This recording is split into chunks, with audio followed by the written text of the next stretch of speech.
Everyone, कैसे हो आप सब? ठीक। वेलकम बैक टू सलोनी की पाठशाला।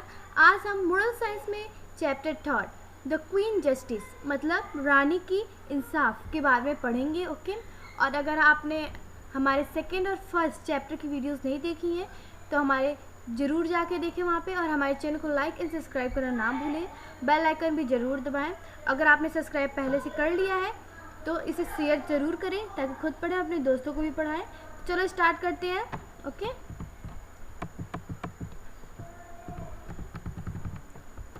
देखो, इसमें मैंने जो मीनिंग सबकी पेंसिल से लिख ली है और आप लोग ये सब नोटबुक में लिख सकते हैं। अगर आपको एक्सटर्नली इसको एकदम याद रखना है, जैसे बोस्टेड का मतलब बोझ गया, ये सब अगर आपको याद रखने हैं, ये न्यू मीनिंग्स हैं, इसे नोटबुक कॉपी में लिख लीजिए। ओके, चलो आगे पढ़ते हैं।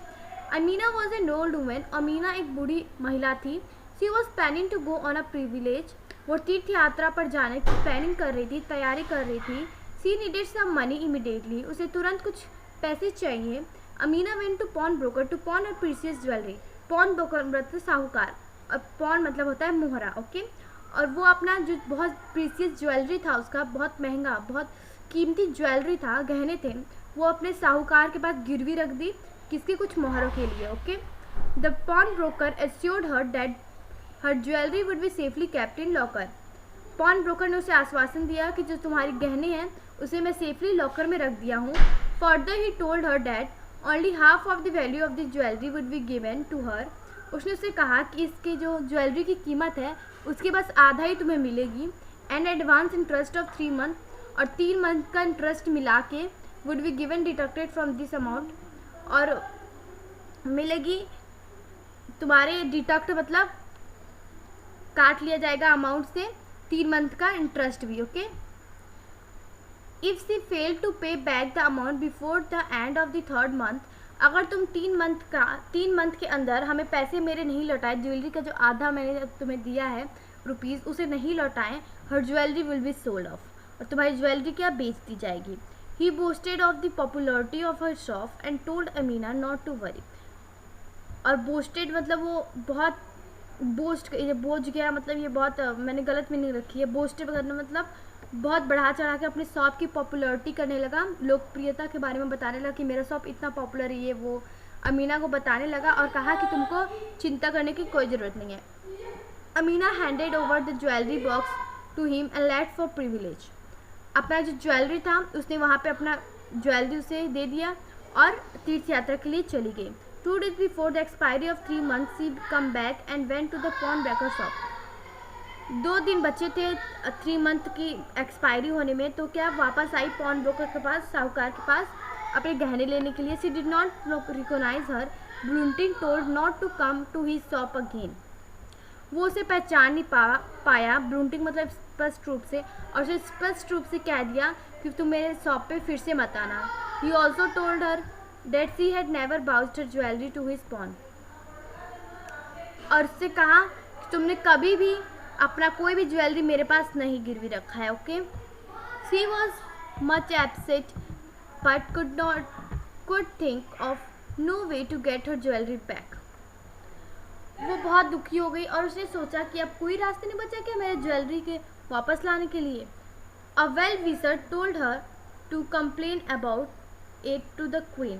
एक बहुत अच्छा इंसान था जिसने बताया उसे कि तुम क्वीन के पास शिकायत करो, तो फिर क्या होगा, तुम्हारी क्वीन तुम्हारे साथ बहुत अच्छा इंसाफ करोगी, बहुत अच्छी इंसान है, तो तुम्हारे साथ वो इंसाफ कर देगी और तुम्हें तुम्हारी ज्वेलरी वापस मिल जाएगी। तुम क्वीन के पास जाके अपना शिकायत करो कि वो जो साहूकार है वो मेरा ज्वेलरी नहीं लौटा रहा है।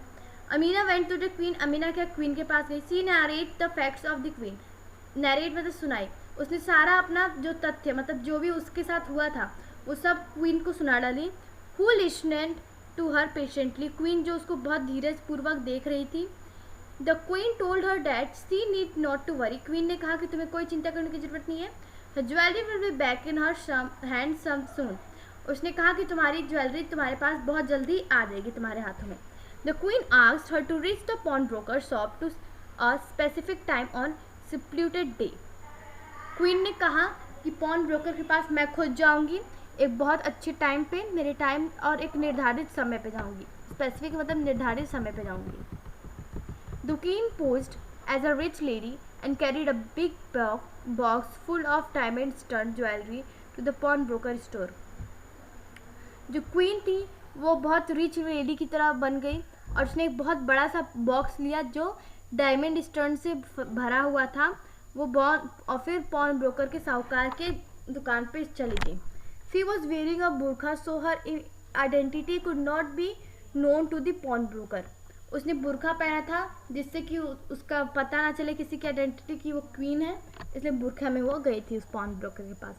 The pawn broker saw the expensive jewelry and his greed knew to no end. और जो पॉन ब्रोकर था उसने बहुत एक्सपेंसिव ज्वेलरी देखी तो उसका जो लालच था वो अंत ही नहीं हो रहा था, उसको बहुत लालच आ रहा था. He said, "Madam, your jewelry will be safe with us." Madam तुम्हारी जो ज्वेलरी है वो हमारे पास सेफ रहेगी. When you return the amount, जब आप अमाउंट को वापस कर देंगे, your precious diamond stud jewelry will be handed back to you. और आपका जो प्रीसियस ज्वेलरी है वो आपको फिर से वापस मिल जाएगा. ओके. एट दिस स्ट्रक्चर मतलब समय, इस समय पे Amina entered the home and reminded the pawn broker to return a jewellery box pawned him 3 months back. Amina क्या की, उसके एंटर कर उसके शॉप पे और उसको याद दिलाया कि आपने कहा था कि 3 महीने बाद आपकी ज्वेलरी को लौटा देंगे. Realising that a rich lady might for a bad opinion about his shop, so go away to some other pawn store, he at once courteously told Amina to sit and opened a big sack to take out her jewelry box. उसे लगा, मतलब साहूकार को release हुआ कि अगर ये बहुत रिच मैन है और ये अगर मैंने इसका ज्वेलरी नहीं लौटाया तो उसे बहुत बैड ओपिनियन पड़ेगा हमारे शॉप के बारे में और वो दूसरी शॉप पे चली जाएगी, हमारे शॉप पे कभी नहीं आएगी. तो उसने कोर्टियसली मतलब विनम्रता पूर्वक अमीना को बैठाया, कहा बैठ जाइए और उसका एक बड़ा सा सेल्फ जो बॉक्स दिया था ज्वेलरी का उसे लौटाया. Showing that all articles of jewellery were totally intact. और जब वो देखे कि इसके सारे जो आर्टिकल्स है ज्वेलरी के वो बरकरार हैं, he handed over the box to her without any guess. फिर उसने मुझे हाथ में दिया है मेरा बॉक्स बिना किसी गड़बड़ के.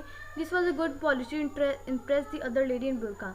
ये बहुत अच्छी पॉलिसी है तुम्हारी बुरखे वाली लड़कियों को इम्प्रेस करने के लिए.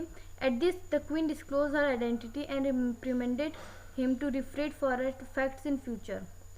और इसी मूवमेंट पे क्या उसने हमारा बुरखा हटा दिया और एक क्वीन की तरह हो गई और कहा कि तुम्हारे जो आज के बाद तुम फ्यूचर में ऐसा कुछ नहीं करोगे. The pawn broker apologised with folded hand. तो पॉन ब्रोकर ने उससे माफ़ी मांगा कि आज के बाद मैं किसी को चीट नहीं करूँगा. उसने सोचा कि बुरखा वाली है तो इसको क्या इसका लौटा देता, वरना ये मेरी दुकान पे कभी नहीं आएगी. पर उनको तो पता था उनको पता था कि ये तो ऐसी बस हमको बार बार अपने दुकान पे बुलाने के लिए ऐसे कर रहा है, ओके, इम्प्रेस कर रहा है. बट उनको पता चल गया ओके कि नहीं ये तो बहुत लालची है. ओके चलो स्टार्ट पर आगे बढ़ते थोड़ा बहुत. Thus Amina got back her jewellery and thank the queen for it. और जो अमीना थी वो अपना ज्वेलरी फिर से उसे वापस मिल गया और क्वीन को थैंक यू बोले. तो इस कहानी से हमें यह सीख मिलती है कि हमेशा हॉनेस्ट रहना चाहिए, कभी भी लालच में आके कोई भी बुरा काम नहीं करना चाहिए. Always be honest. ओके चलो अब रिव्यू टाइम कर लेते. Review time. पॉन ब्रोकर क्या था, ग्रीटी था, चीट था, बोस्टफुल था, जस्ट था. Okay. Amina thankful, innocent, clever थी. क्वीन क्या थी, intelligent, helpful, brave and kind. Okay. True false. Amina was planning to go on holidays. False, वो तीर्थ यात्रा पर जाने की तैयारी कर रही थी. The pawn broker assured her jewellery would be safely kept in a locker. True. The pawn broker told her to complain the queen. Pawn broker ने कहा था कि क्वीन को जाके कंप्लेन करो. नो. वाइस मैन ने कहा था the queen was wearing a burqa so her identity could not be known to the pawn broker. बुरखा पहना था क्वीन ने कि उसकी आइडेंटिटी पॉन ब्रोकर ना जान पाए. True. At the end of the queen did not disclose her identity. और जब लास्ट में क्या क्वीन ने अपनी आइडेंटिटी नहीं डिस्क्लोज की उसने कहा तो फिर उसने एपोलोजाइज मांगा, उससे माफ़ी मांगी. ओके. तो ये कहानी यहीं पे ख़त्म होती है. अगर आपको इस कहानी से कुछ सीख मिली हो तो हमारे चैनल को लाइक एंड सब्सक्राइब करना ना भूलें और शेयर भी ज़रूर करें. Okay bye. फिर मिलेंगे अगली वीडियो में. कर दिखाओ कुछ ऐसा कि दुनिया करना चाहे आपके जैसा.